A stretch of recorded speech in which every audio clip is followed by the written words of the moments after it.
Olympics എന്ന് പറയുന്നത് extremely പ്രൊഫഷണലായിട്ട് നടക്കുന്ന ഒരു കായിക മേളയാണ്. ഒളിമ്പിക്സ്, ഏഷ്യാഡ്, എല്ലാ കാര്യങ്ങളും അതെ.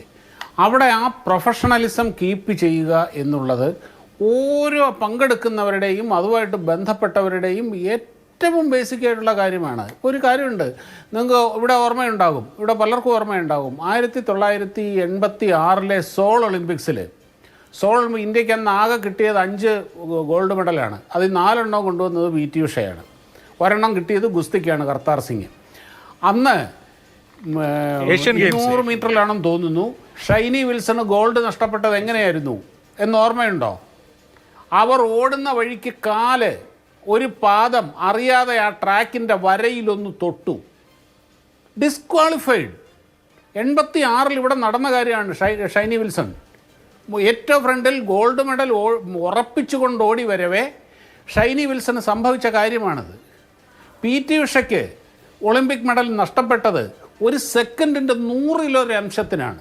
100-ലൊരംശം ഒരംശമാണോ എന്ന് വേണമെങ്കിൽ നമുക്ക് ചോദിക്കാം. 100-ലൊരംശമല്ലോ. ഒരു ഷൂസിൻ്റെ വള്ളി ഒന്ന് ആ വരയിലൊന്ന് തൊട്ടു എന്നുള്ളതൊരു വലിയ സംഭവമാണോ?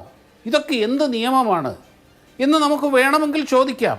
ഇവിടെ ഇപ്പോൾ ഇദ്ദേഹം ഇവിടെ ഇരുന്ന് പറഞ്ഞ പോലെ വേണമെങ്കിൽ ലോബിയിങ് നടത്തിക്കൂടായിരുന്നോ എന്ന് ചോദിക്കാം. ഇതൊക്കെ ചോദിക്കാം. പക്ഷേ ഇതെല്ലാം ഇതുപോലെ വളരെ കഴുത്തറപ്പൻ രീതിയിലുള്ള സൂക്ഷ്മ ദൃഷ്ടിയോടുകൂടി ഓരോ രാജ്യങ്ങളും വീക്ഷിക്കുന്ന ആ രീതിയിൽ നടക്കുന്ന മത്സരങ്ങളിൽ ഈ രീതിയിലുള്ളത് എല്ലാം വലിയ വലിയ ഘടകങ്ങളാണ്. ഹലോ, കേൾക്കുന്നില്ലേ? ഇതെല്ലാം വലിയ വളരെ നമുക്ക് ഭാരതത്തിന് കിട്ടേണ്ടിയിരുന്ന ഒരു മെഡൽ, അത് സ്വർണം തന്നെ നഷ്ടപ്പെട്ടതിൽ രാജ്യം മുഴുവനും വേദനിക്കുകയാണ്.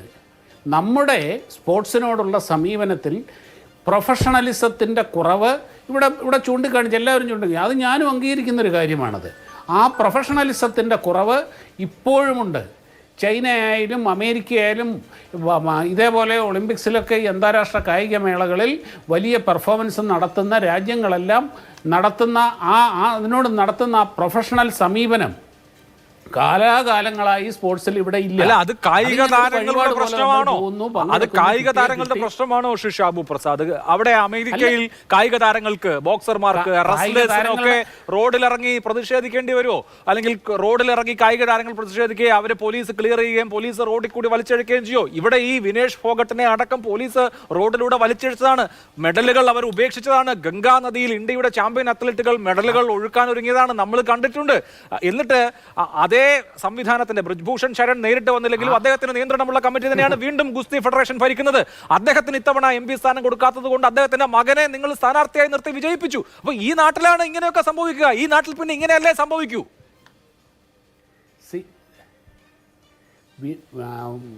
അഭിലാഷേ, നമ്മൾ ആ സംഭവവും ഇതും തമ്മിൽ കൂട്ടിക്കെട്ടേണ്ട കാര്യമില്ല. ഇനിയിപ്പം ഈ പറഞ്ഞ പോലെ വിനേഷ് ഫോഗട്ടിനെ ചതിക്കാനായിരുന്നെങ്കിൽ അവർ ഈ ഫൈനൽ വരെ എത്താതിരിക്കാൻ നിങ്ങൾ എന്തോ അവരെ പിന്നിൽ നിന്ന് കുത്തി ചതിച്ചു, ആരൊക്കെ ചെയ്തു എന്ന് പറയുന്ന ആ സംഘത്തിന് ഇവർക്ക് ഫൈനൽ വരെ എത്താതിരിക്കാനും കൂടെ വേണമെങ്കിൽ ചെയ്യാൻ കഴിയുമായിരുന്നു. ഇതെന്താണ് സംഭവിച്ചത് എന്നുള്ളത് ഇവിടെ ഇരിക്കുന്ന ഇതിനെപ്പറ്റി വളരെ വ്യക്തമായി ആധികാരികമായി പറയേണ്ടത് ഈ മേഖലയുമായി ബന്ധപ്പെട്ട അതിന് അറിയാവുന്ന വിദഗ്ധരാണ്. ആ വിദഗ്ധർ അങ്ങനെയുള്ള ബഹുമാനപ്പെട്ട ഗിരിധർ ഇവിടെ ഇരിക്കുന്നുണ്ട്.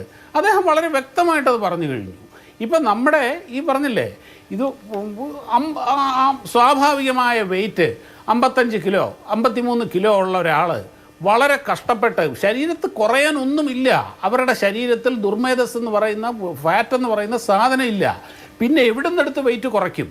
ആ കുറയ്ക്കാൻ പറ്റുന്ന വെയിറ്റ് എന്ന് പറഞ്ഞാൽ ശരീരത്തിലെ വെള്ളം ഊറ്റി കളയുക എന്നുള്ളതാണ്. വെള്ളം ഊറ്റി കളയുന്നില്ല. അങ്ങനെ കഷ്ടപ്പെട്ട് കൊണ്ടുവന്ന്, അതായത് നമ്മൾ ചിലപ്പോൾ ഈ വണ്ടിയൊക്കെ ചെക്കിങ്ങിന് കൊണ്ടുപോകുന്നതിന് മുമ്പ് പെയിൻ്റ് അടിച്ച് ഒന്ന് വൃത്തിയാക്കി വർക്ക്ഷോപ്പിലൊക്കെ കയറ്റി കൊണ്ടുപോകുന്നത് പോലെ ഞാൻ മനസ്സിലാകാൻ വേണ്ടി ഞാനത്ര അതിനെ നിസ്സാരവൽക്കരിക്കുകയല്ല, ഞാൻ ആ എഫേർട്ടിനെ കുറച്ച് കാണുകയല്ല. നമുക്ക് പെട്ടെന്നൊന്ന് കമ്മ്യൂണിക്കേറ്റ് ചെയ്യാൻ വേണ്ടി ഞാൻ അങ്ങനെ ഒരു ഉദാഹരണം എടുത്തു എന്നുള്ളതേ ഉള്ളൂ. അങ്ങനെയുള്ളൊരു സംഭവം തന്നെ നമ്മുടെ പ്രൊഫഷണലിസത്തിനോട് നമ്മുടെ ഒരു സമീപനത്തിൻ്റെ പ്രശ്നമാണത്. ഇപ്പം അവിടെ ഈ പറഞ്ഞ പോലെ ടോട്ടൽ സിസ്റ്റം മാറേണ്ടതുണ്ട്, ടോട്ടൽ സിസ്റ്റം ഇമ്പ്രൂവ് ചെയ്യേണ്ടതുണ്ട്. അല്ലാതെ ഇവരുടെ കഴിഞ്ഞ വർഷത്തെ സമരവുമായി ഇതിനെ കൂട്ടിക്കെട്ടി അവിടെ നടന്ന സമരവുമായി കൂട്ടിക്കെട്ടി ഇതിനെ ഒരു രാഷ്ട്രീയ മുതലെടുപ്പ് ആ രീതിയിൽ കൊണ്ടുപോകുന്നത് വളരെ വളരെ മോശമാണെന്ന് എനിക്ക് ഇതിന്റെ പറയാനുള്ളൂ. അങ്ങനെ സമരം ചെയ്ത ആൾ എന്ന പ്രാധാന്യം സ്വാഭാവികമായിട്ട് അവര് തന്നെ ഞാൻ ചതിക്കപ്പെടുമെന്ന് പറഞ്ഞ സാഹചര്യത്തിൽ, അല്ലാതെ ബാക്കി ഇത് ഏതെങ്കിലും തരത്തിൽ പ്രാധാന്യം വേറെയാണ്, മനഃപൂർവ്വമായി ഉണ്ടാക്കിയതാണെന്നുള്ള വാദം ഞാനിതുവരെ ഉന്നയിച്ചിട്ടില്ല. അങ്ങനെയും ഉപശാലകളിൽ വർത്തമാനങ്ങളുണ്ട് എന്നുള്ളതേ ഉള്ളൂ, അല്ലാതെ അങ്ങനെയാണ് സംഭവിച്ചത് എന്ന് ആധികാരികമായി പറയാൻ യാതൊരു വസ്തുതയും നമ്മുടെ കയ്യിലില്ലാതെ അങ്ങനെ ഒരു കാര്യത്തിൽ ഒരു ആരോപണം ഉന്നയിക്കുന്നത് ശരിയല്ലല്ലോ. അതുകൊണ്ടാണ് ഇവിടെ ഒരു ഗുസ്തി കോച്ചിനെ തന്നെ, അദ്ദേഹം ഈ സിസ്റ്റത്തിന്റെ ഭാഗമാണ്, അദ്ദേഹം വളരെ വിശദമായി എന്താണ് സംഭവിക്കുന്നത് എന്നതിന്റെ ടെക്നിക്കാലിറ്റീസ് വളരെ കൃത്യമായി വിശദീകരിച്ചല്ലോ. അപ്പൊ അതിനപ്പുറത്ത് ഇതിലൊരു രാഷ്ട്രീയ വിവാദം ഉണ്ടാക്കാനുള്ള താല്പര്യമില്ല. അല്ലേ? Very good. അല്ല, ഈ ചർച്ചയിൽ ആ ഗുസ്തി ആ മേഖലയിൽ നിന്ന് തന്നെയുള്ള ഒരു വിദഗ്ധനും കൂടെ ഇവിടെ ഉള്ളത് വളരെ നന്നായി. I appreciate you. ഇങ്ങനെ വേണം അത് ചെയ്യാൻ. കാര്യം ഇതിനെപ്പറ്റി ഇപ്പോൾ എനിക്കോ അഭിലാഷിനോ പറയുന്നതിനേക്കാട്ടിലൊക്കെ എത്രയോ കൃത്യമായി സയൻറ്റിഫിക്കായിട്ട് അതിൻ്റെ ഡീറ്റെയിൽഡായിട്ട് പറയാൻ കഴിയുന്ന വ്യക്തിയാണ് അദ്ദേഹം.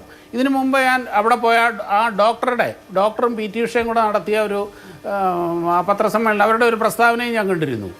ഈ വെയിറ്റ് കുറയ്ക്കാൻ വേണ്ടിയിട്ട് ഈ വെയിറ്റ് പോകുന്നതിന് മുമ്പ് ഇവർ ആ ഒരു രാത്രി മുഴുവനും കഴിഞ്ഞ ദിവസം കാര്യം വെയിറ്റ് പെട്ടെന്ന് 2 കിലോ കൂടി എന്നുള്ളത് കണ്ടപ്പം ഇവർ നടത്തിയ ആ എന്തുമാത്രം കഷ്ടപ്പെട്ടിട്ടുണ്ട് എന്നുള്ളത് അവർ വളരെ വ്യക്തമായിട്ട് വിശദീകരിച്ചിരുന്നു. മുടി മുറിക്കുക, വസ്ത്രങ്ങളുടെ നീളം കുറയ്ക്കുക, ഭാരം കുറയ്ക്കുക, കണ്ടിന്യൂസ് ആയിട്ട് വർക്ക്. ഇപ്പോഴത്തെ ഞാൻ അറിഞ്ഞിടത്ത് ഇപ്പം കുറച്ച് മുമ്പ് വിനേഷ് ഫോഗട്ട് ഡീഹൈഡ്രേഷൻ കാരണം ഹോസ്പിറ്റലിലാണ്. അവർ വെള്ളം കുടിച്ചിട്ടില്ല, ഭക്ഷണം കഴിക്കാതിരുന്ന് എങ്ങനെയും ഇത് ഈ 59-ന്റെ താഴെ 1 ഗ്രാമെങ്കിൽ കൂടി ആ 1 ഗ്രാം പ്രശ്നം തന്നെയാണത്. ശരി, ആ അത്തരത്തിലുള്ള നിയമങ്ങളുടെ കാര്യത്തിൽ പ്രത്യേകിച്ച് 2ാം ദിവസത്തിലെ ഈ വെയിറ്റ് എടുക്കുന്ന തൂക്കം എടുക്കുന്ന കാര്യത്തിലൊക്കെ ചില റിലാക്സേഷൻസ് വേണമെന്ന് ആ രംഗത്തുള്ള ആളുകൾ തന്നെ ആവശ്യപ്പെടുന്നു. ഞാൻ അങ്ങിലേക്ക് വരാം.